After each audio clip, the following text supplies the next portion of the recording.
What is passive-aggressive behavior and why is it so closely linked with substance abuse? Warning, this video is going to be whatever. Ever hear someone talk like this? It's a classic example of passive aggression, a way of trying to manipulate and control someone while expressing anger. Passive aggressiveness can be very maddening to deal with. Unfortunately, it's also a common behavior in addiction. I'm Jeremy Arts. During my work as a therapist, I've seen passive aggressiveness many times, as well as its connection to addiction. Passive aggressive behavior is even somewhat common in recovery. Learning how to identify and have a healthy response to passive aggressiveness can help protect your recovery and your mental health. What is passive aggressive behavior?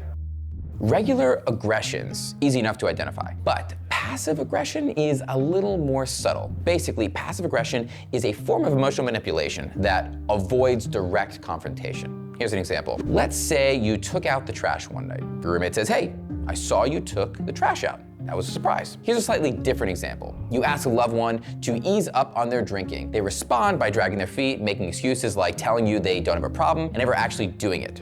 Sometimes passive aggression can be as simple as silent treatment. When you ask them if anything's wrong, they make a point of sighing, rolling their eyes, and telling you nothing's wrong. Passive aggression can be maddening to deal with. In recovery, passive aggressiveness can be especially damaging. When you've done the hard work of going through recovery, changing yourself, having someone subtly dig at you can be pretty damaging. Let's say you go to a party. The next day, an acquaintance who was also at this party says, "I saw you last night. Your behavior has really improved after recovery." Not that it was a low bar or anything. Veiled insults, sarcasm, and judgment are hard for anyone to deal with. But when you're dealing with the challenges of a new life in recovery, it's especially corrosive. Passive aggressiveness and addiction.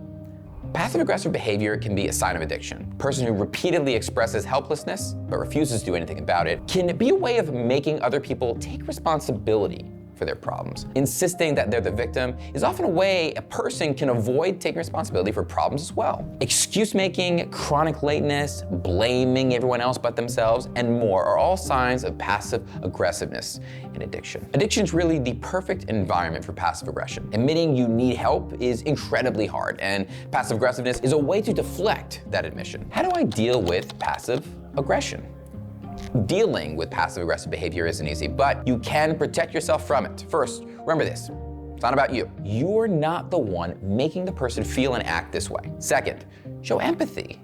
Passive-aggressiveness is often unconscious and likely behavior that's rooted in childhood. Telling them you understand why they're frustrated can be very disarming. And third, try to point out their behavior constructively, most importantly, without aggression. Go back to our example about the party. Respond to that acquaintance with, "That's really harsh and unfair of you. I spent time in recovery making amends for my past behavior and working very hard each day to be the best person I can be," is an honest and direct way to tell them how you feel about what they said. This is never easy to do, but by being patient, you can deflect a lot of passive aggression and even find out what's really going on behind it. As a family-owned drug rehab, the Edge Treatment Center understands addiction is a family disease, and one that affects everything and everyone around the person struggling with addiction. If you're concerned that a loved one's passive aggressiveness is a sign of something serious, give us a call at 844-590-0403. Our team will work with you to develop a plan of action that can diffuse your loved one's passive aggressiveness and help them get the addiction care that they need.